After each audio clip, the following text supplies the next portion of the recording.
जोश, उमंग और उत्साह से लबालब एक सुशिक्षित, सुशील, सुंदर, कर्तव्यनिष्ठ और ऊर्जावान किरण प्रभाकर ने कमर कस ली है। वो काराकाट संसदीय क्षेत्र की जनता की हालात में सुधार लाएंगी और बेरोजगार नवयुवकों को रोजगार मुहैया करवाएंगी और महिलाओं को सुशिक्षित और आत्मनिर्भर बनाएंगी। किरण प्रभाकर जी पूरे जोश खरोश के साथ काराकाट संसदीय क्षेत्र के लोगों की भलाई के लिए तन मन और धन से कार्यरत है। तो चलिए फिर किरण प्रभाकर जी से ही मिलकर उनके बारे में उनसे ही जानते हैं। फ्रेंड्स, दिस इज देवा सिंह और आप देख रहे हैं दुनियादारी एक्स। तो स्वागत है आपका हमारे यूट्यूब चैनल दुनियादारी एक्स पर। आज हम आए हुए हैं किरण प्रभाकर जी के आवास स्थल पर, जहां पर एक बहुत ही बड़ा यज्ञ हो रहा है।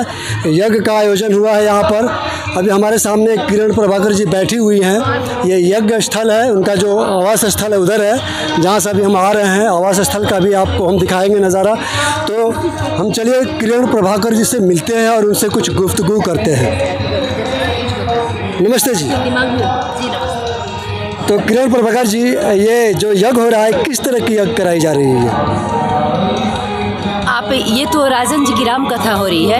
यज्ञ तो उधर हो रहा है, रुद्र महायज्ञ। अच्छा, ये राम कथा हो रही है। आप किसके बारे में पूछ रहे हैं? ये है, मुझे पता चला था कि इधर यज्ञ हो रहा है। ये राजन जी महाराज जो सुप्रसिद्ध राम कथा वाचक हैं, तो उन्हीं के श्रीमुख से ये कथा वाचन चल रहा है अभी। यज्ञ कहाँ पर हो रहा है?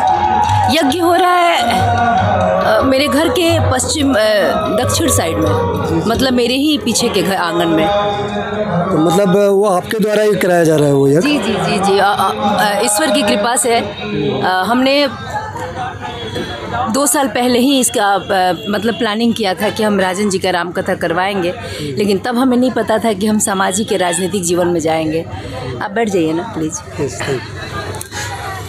तो actually means what is your motto to do this all things? Motto की बात नहीं होती है जब भक्ति की हम बात करते हैं, क्योंकि शायद इस जर्नी में आनंद आता है। और वो ये आनंद है कि हम देखिए अपने काराकाट क्षेत्र का उत्थान करना चाहते हैं, और किसी भी चीज़ के उत्थान के लिए उसका सामाजिक, आर्थिक, राजनीतिक उत्थान होना ज़रूरी है। और बिना ये अध्यात्म के नहीं होगा। जब तक आध्यात्मिक उत्थान नहीं होगा, आप मत सोचिए कि इंसान का सामाजिक स्तर उठेगा, इंसान का आर्थिक स्तर उठेगा, क्योंकि अध्यात्म ही आपको उस तरफ ले जाएगा कि आप ईमानदारी से रहो, दूसरों को भी रखने दो। तो अध्यात्म बहुत ज़रूरी है। इसका कुछ मोटो वोटो नहीं पूछते हैं, बस क्षेत्र की भलाई के लिए, कल्याण के लिए। ये भी एक मोटो ही हुआ कि आपकी आत्मसंतुष्टि या आपको खुशी होती है सब करके, या लोगों की भलाई होती है। ये भी एक मोटो ही होता है। बिना मोटो के कोई काम तो होता नहीं है। अच्छा, मतलब पब्लिक में चर्चा है कि आपने भी कदम रख दिया है राजनीति में, तो मतलब किस तरह की तैयारियां चल रही हैं? क्या उम्मीद रखती हैं आप? उम्मीद नहीं, मैं तो विश्वास रखती हूँ कि हमारा काराकाट बहुत ही नज़दीक, इन वेरी नियर फ्यूचर, मतलब गोइंग टू बी पूरी तरह फुली चेंज्ड। हाँ, means all people expecting of you that you will do very well for them. So what is the future plan to do for them? Future plan? आपने मेरा संकल्प पत्र पढ़ा है? जी, मैं कभी मौका नहीं मिला।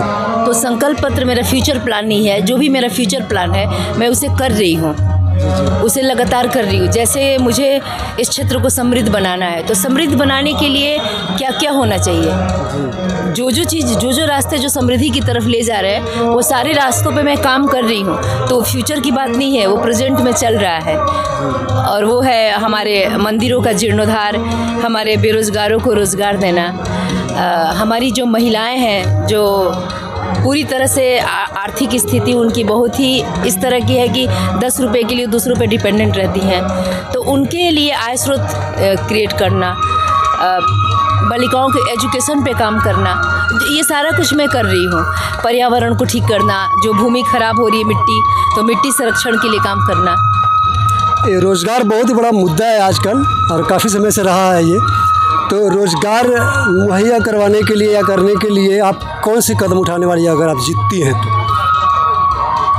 जीतने के बाद अभी तो मैं नौकरी देने वाली कंपनियों के HR डिपार्टमेंट को लाती हूँ कि हमारे तरह से हमारे यहाँ से बच्चों को हायर करें और ले जाएं, उनको जॉब दें। अगर मैं जीत जाती हूँ तो मैं इन्वेस्टमेंट ही लाऊंगी, वो कंपनियाँ ही उठा कर लाऊंगी और हमारा क्षेत्र डेवलप होगा और यहाँ के लड़के नौकरी करने बाहर नहीं जाएंगे, यही करेंगे। डेवलपमेंट के लिए तो यही चाहिए ना। ये काराकाट की एरिया मतलब आप कहाँ तक ये टच है पूरा? राम आए हैं अयोध्या में, राम राज्य आएगा, इस बात के लिए आंख मूंद कर विश्वास करिए। तो विश्वास तो तभी होगा जब कार्य होगा, जब काम होगा तभी विश्वास होगा ना। तो जब आप उस सिचुएशन में पहुंचेंगे तब तो देखेंगे ना। अब बच्चा, इतना बच्चा लग रहा है लक्षण उसका कि आगे चल के कुछ करेगा, लेकिन वो दिखेगा तो तब जब वो वहाँ पहुँचेगा, जब उस क्लास में जाएगा तभी तो आप बोलेंगे ना। तो वही जब हम उन दिनों में पहुँचेंगे तो आप देखेंगे कि इन्वेस्टमेंट आया है। मतलब कारागार के जितने भी क्षेत्र के पब्लिक है, जनता है, क्या सब तक मतलब आप पहुंच चुकी हैं, दौरा कर चुकी हैं चारों तरफ? देखिए ऑनेस्टली बोलूँ ना तो मुझे लगता है कि 30-35 पंचायत छोड़ के लगभग हर जगह हमारे समृद्धि दूत और मैं जा चुके हैं, लोगों से मिल चुके हैं। 30-35 पंचायत बस अभी बाकी है, जिस पे हम जल्दी ही फोकस करने वाले हैं। क्योंकि मुझसे भी काफ़ी लोग पूछते रहते हैं कि किरण प्रभाकर कौन है, तो इसका मतलब सारी पब्लिक अभी आपको नहीं जानती है, उसकी ज़रूरत है कि वहाँ तक पहुँचने की। तो उसके लिए क्या कर रही है? सब जानेंगे तभी तो आपको जीतने का मौका मिलेगा ना। उसके लिए मुझे लगता है कि किरण तो छुपती नहीं है, सूर्योदय होता है तो सबको पता हो जाता है, तो पता हो जाएगा। अब किरण पहले पूर्वी क्षेत्र में ही आता है, तो वैसे वैसे बढ़ता है बस। तो हमारी कामनाएं भी आपके साथ रहेंगी और हम भी चाहेंगे कि एक नए चेहरे को मौका दिया जाए और देखा जाए कि मतलब हमारे कितने वसूलों पर कितने खरा उतरते हैं। जनता से भी हम अनुरोध करेंगे कि एक नए चेहरे को ज़रूर मौका दिया जाए और काफ़ी कॉन्फिडेंस के साथ और काफ़ी तैयारी के साथ हमारी किरण प्रभाकर जी राजनीतिक क्षेत्र में कदम रखी हैं और ज़रूर कुछ करेंगी, हमें भी उम्मीद है। तो अंत में आप ये यज्ञ के बारे में और ये राम कथा के बारे में कुछ कहना चाहेंगी? पहले तो वो कहना चाहूँगी कि नए चेहरे को मौका मत दो, योग्य चेहरे को मौका दो।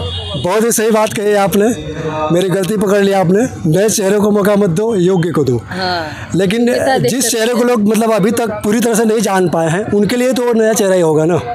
नहीं, नया चेहरा तो मैं हूँ, लेकिन योग्य होना जरूरी है। जी, योग्य होना बहुत ही जरूरी है। तो बहुत है, लेकिन काम फिर हमारा काराकाट विकास कैसे करेगा? जी, उसके लिए योग्य होना बहुत जरूरी। तो आप योग्य है उसके मतलब विश्वास दिलाने के लिए लोगों को कुछ तो करना पड़ेगा ना। तो उसके लिए आप कौन से कदम? काम कर रही हूँ ना, वो काफी बताना नहीं, मेरा काम ही बता रहा है। सुनने में आ रहा है कि आपने अभी तक काफी लोगों को रोजगार भी दिला दिया है, तो ऐसा अभी सोचिए, जो इंसान व्यक्तिगत रूप से जो हमारे पास जो भी सोर्सेज हैं उसकी बदौलत मैं इतना कुछ कर सकती हूँ, तो अगर ये मेरा सामर्थ्य बढ़ता है, मेरी शक्ति बढ़ती है, तो आप कल्पना कर सकते हैं कि मैं क्या कर सकती हूँ। क्योंकि हमने इरादा कर लिया ना, अब हमने संकल्प ले लिया कि मेरा पूरा जीवन, मेरा सब कुछ मेरे क्षेत्र में जाने वाला है, मेरे लोगों के लिए समर्पित है।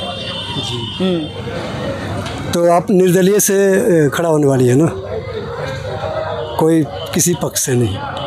मैं तो सबको बोलूँगी आपके चैनल के माध्यम से सारे लोगों को कि आप सब कोई जाति से, पार्टी से ऊपर उठकर अपने काराकाट क्षेत्र के लिए प्लीज़ आप लोग काम करिए, क्योंकि इस क्षेत्र में रहने वाले सभी प्राणी, सभी पेड़ पौधे, सभी हवा ज़मीन सब हमारी है, और हम अगर इसकी भलाई के लिए नहीं सोचेंगे तो कोई नहीं सोचने आएगा। तो आप सबसे निवेदन है, सबसे आग्रह रिक्वेस्ट है कि आप लोग अपने लिए खड़े होइए, अन्यथा कोई नहीं आएगा हमारे लिए। जी जी, धर्म और जाति से ऊपर उठकर आप लोगों को सोचना ज़रूरी है, हम सभी को सोचना ज़रूरी है कि एक्चुअली में हमारे लिए एलिजिबल कौन सा है, कौन उम्मीदवार है। तो जी जी नमस्कार। तो इसी तरह के वीडियोस देखते रहने के लिए और अपने आसपास की खबरों से अवगत रहने के लिए आप हमारे YouTube चैनल दुनियादारी एक्स को ज़रूर सब्सक्राइब कर लीजिएगा। Thanks for watching.